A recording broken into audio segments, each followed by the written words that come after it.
Exercise 1.5 है, इसका question number 1 है। कह रहे find the determinants of the given matrices. First part इसका देखते हैं। ए गिवन है -1 1 2 0।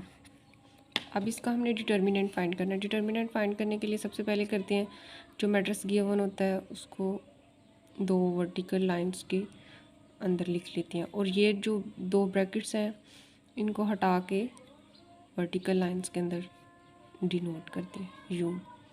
एंट्रीज वही रहती हैं। डिटर्मिनेंट फाइंड करने के लिए जो डायगनल्स पे एंट्रीज हैं पहले उनको मल्टीप्लाई करते हैं, फिर माइनस ऑफ डायगनल एंट्रीज को मल्टीप्लाई करते हैं। यहाँ पे हम डिटर्मिनेंट फाइंड करने के लिए क्या करेंगे, -1 0 माइनस, ये माइनस फार्मूले का है जो डिटर्मिनेंट के फार्मूले में आता है 2, फिर ऑफ डायगनल एंट्रीज को मल्टीप्लाई करेंगे।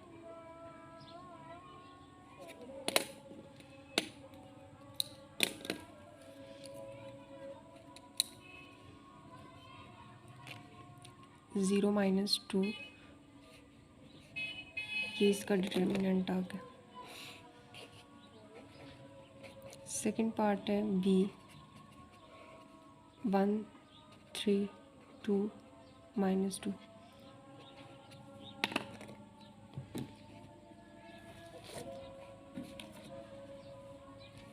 बी का डिटर्मिनेंट फाइंड करने के लिए सबसे पहले इसको टू वर्टिकल लाइंस के अंदर लिखेंगे 2 -2। डायगनल्स पे जो एंट्रीज हैं सबसे पहले उनको मल्टीप्लाई करेंगे 2 1 -2 3।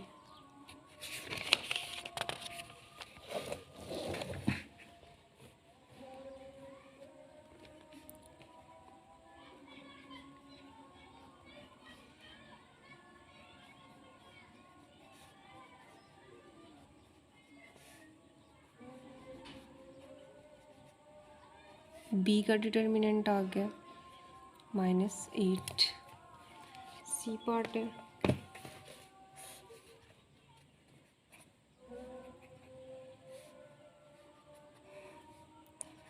3 2 3 2।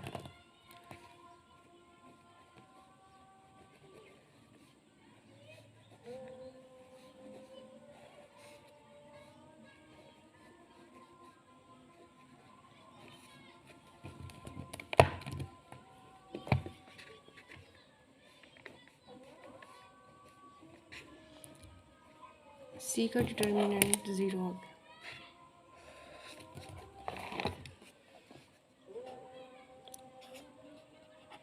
डी गिवन है 3 2 1 4।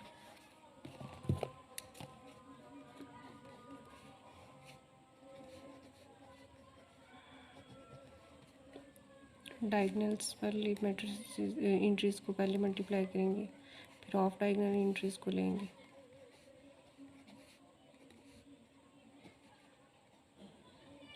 सॉरी 10। डी का डिटर्मिनेंट आ गया 10।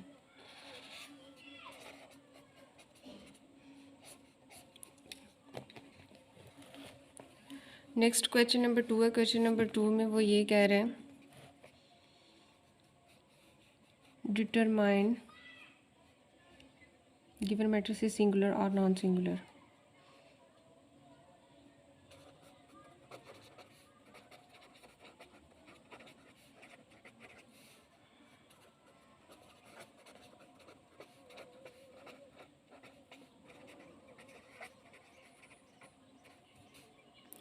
सिंगुलर और नॉन सिंगुलर का सबसे पहले हमें पता होना चाहिए कि सिंगुलर कौन सी होती है और नॉन सिंगुलर कौन सी होती हैं।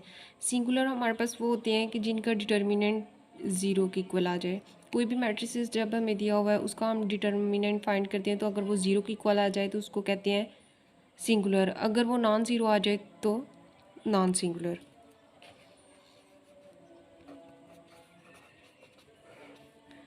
थ्री सिक्स टू फोर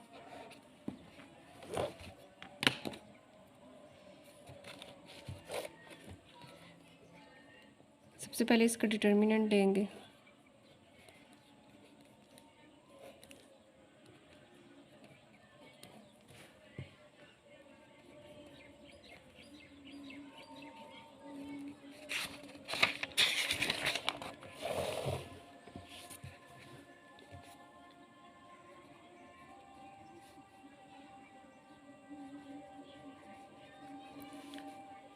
अब जो हमें गिवन मैट्रिसेस है वो था 8, उसका हमने डिटर्मिनेंट लिया तो वो 0 के इक्वल आ गया। तो गिवन मैट्रिक्स क्या है? सिंगुलर।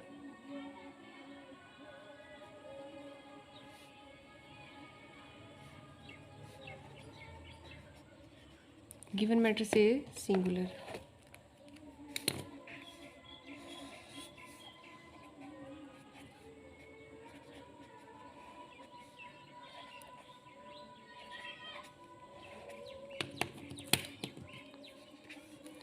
बी का पहले डिटर्मिनेंट लेंगे 4 1 3 2।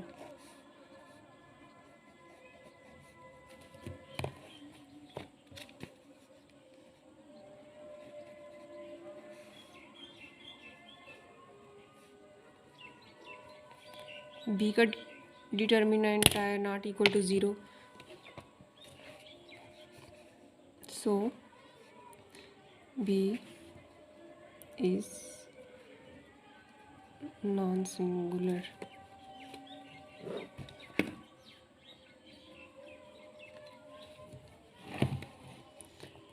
नेक्स्ट थर्ड पार्ट गिवन है।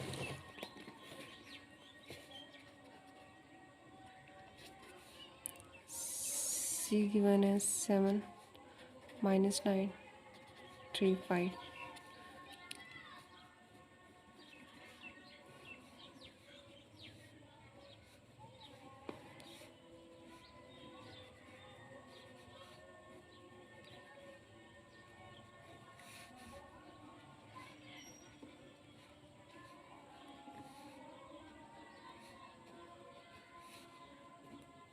सी का डिटर्मिनेंट आया है 62, it's mean not equal to 0, so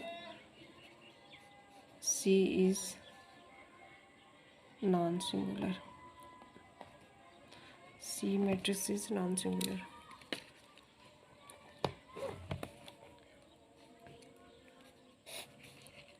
fourth part है, डी गिवन है 5 10 -2।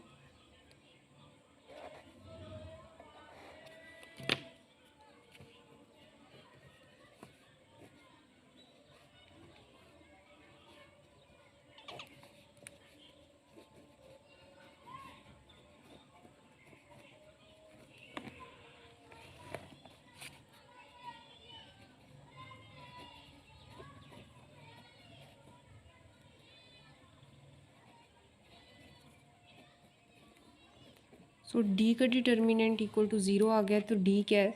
Singular.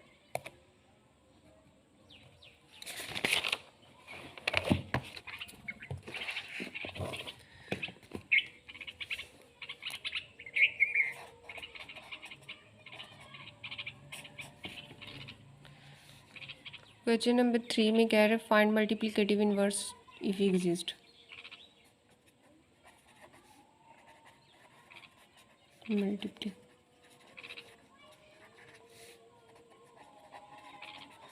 If exist. Multiplicative inverse find करने के लिए फर्स्ट पार्ट है -1। सबसे पहले हमें एक चीज़ का पता होना चाहिए कि मल्टीप्लिकेटिव इनवर्स उसी मैट्रिक्स का हमारे पास फाइंड होता है जो नॉन सिंगुलर होता है, जो जिसका डिटर्मिनेंट नॉट इक्वल टू 0 होता है। अगर कोई भी हमें मैट्रिक्स दिया हुआ, अगर उसका डिटर्मिनेंट इक्वल टू 0 आ गया तो उसका हम मल्टीप्लिकेटिव इनवर्स फाइंड आउट नहीं कर सकते। जो हमारे पास सबसे पहले मल्टीप्लिकेटिव इनवर्स का फार्मूला होता है फाइंड करने का, वो ये होता है ए, इसके एक्सपोनेंट में -1 लिखते हैं और ये इसको रीड कैसे करते हैं? A inverse equal 1/a determinant adjoint of A. ये इसका फार्मूला होता है मल्टीप्लिकेटिव इनवर्स फाइंड करने के लिए। अब यहाँ पे हमें एडजॉइंट ऑफ ए चाहिए और ए का डिटर्मिनेंट चाहिए। पहले एक डिटर्मिनेंट फाइंड आउट करेंगे, -1 3 2 0।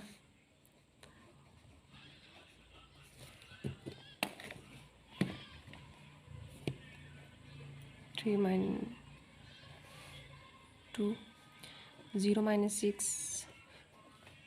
जो गिवन मैट्रिक्स ए है उसका डिटर्मिनेंट इक्वल टू -6 आए, it's mean not equal to 0। ये सिंगुलर मैट्रिक्स है, नॉन सिंगुलर मैट्रिक्स है, तो इसका हम मल्टीप्लिकेटिव इनवर्स फाइंड आउट कर सकते हैं। नेक्स्ट जो सेकंड चीज़ इसमें चाहिए वो एडजॉइंट ऑफ ई है। कोई भी मैट्रिक्स जो हमें दिया होता है उसका अर्जेंट फाइंड आउट करने के लिए हम क्या करते हैं, अगर ए मैट्रिक्स हमें दिया हुआ है 1 3 5 6, तो एडजॉइंट ऑफ ए फाइंड करने के लिए जो डायगनल्स पे एंट्रीज होती हैं इनको इंटरचेंज कर देते हैं, इनकी प्लेस को इंटरचेंज कर देते हैं। 1 आ जाएगा, 6 1 आ जाएगा, और जो हमारे पास ऑफ डायगनल एंट्रीज होती हैं जैसे कि 3 और 5 हैं, जो नॉन डायगनल एंट्रीज होती हैं इनके अलजेब्रिक साइंस को रिवर्स कर देते हैं। जैसे यहाँ पे -3 आ जाएगा, यहाँ पे -5 आ जाएगा, कुछ इस तरह। अब गिवन है ए गिवन है -1 3 2 0। अब यहाँ पे जो डायगनल एंट्रीज हैं, ए गिवन है -1 0 3 2 0। अब जो यहाँ पे डायगनल है वो ये है, जो डायगनल पे हैं उनकी हम प्लेस को इंटरचेंज करेंगे तो 0 -1, और जो बाकी है उनके अलजेब्रिक साइन चेंज कर देंगे। चेंज क्या मतलब, अलजेब्रिक साइन रिवर्स करेंगे। तो एडजॉइंट ऑफ ये आ गया। तो हमने फाइंड क्या करना था, मल्टीप्लिकेटिव इनवर्स 1 ओवर एडजॉइंट, इसका डिटर्मिनेंट निकला -6, और एडजॉइंट है 0 -3 -2 -1। अब इसको यहाँ पे जो -6 है वो अंदर हर एंट्री के साथ डिवाइड हो रहा है।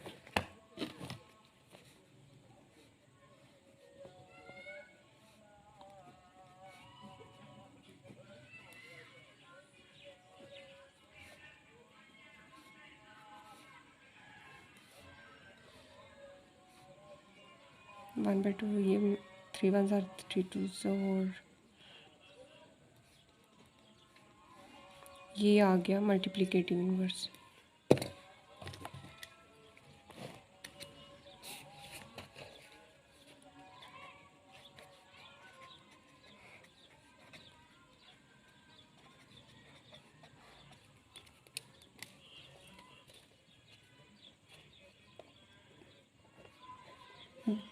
वन 2 -3 -5,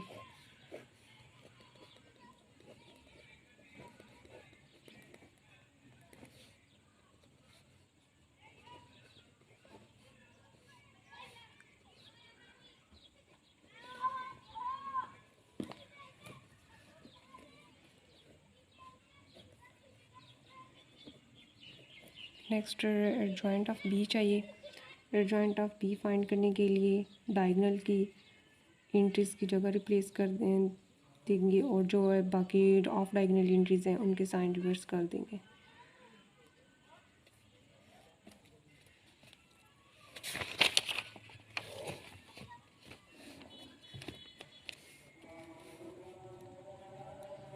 बी इनवर्स इक्वल आ जाएगा 1 ओवर बी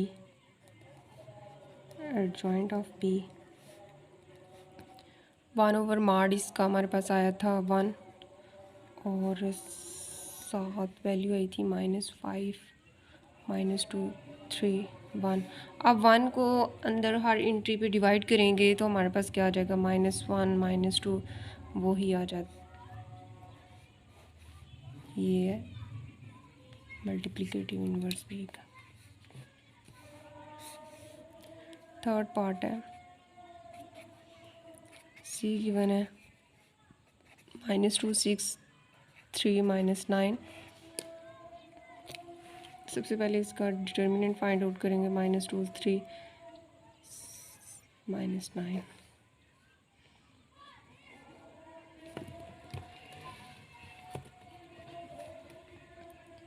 -9 -6,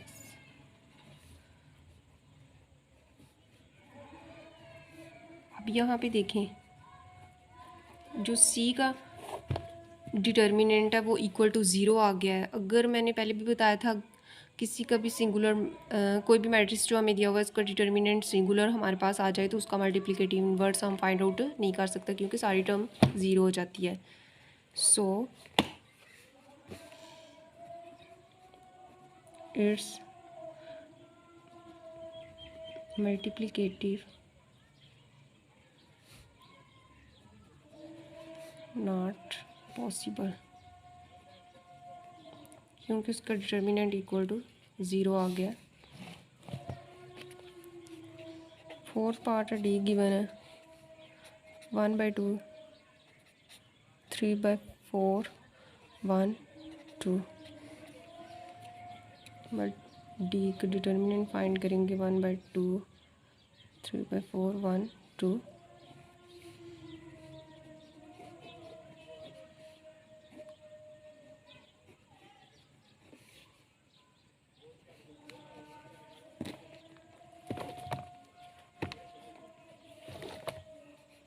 वन माइनस 3/4, तो इसको करेंगे तो आ जाएगा 4 माइनस 3, 1/3। ये आ गया डी का डिटर्मिनेंट।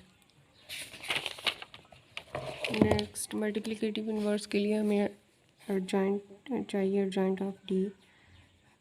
डी गिवन है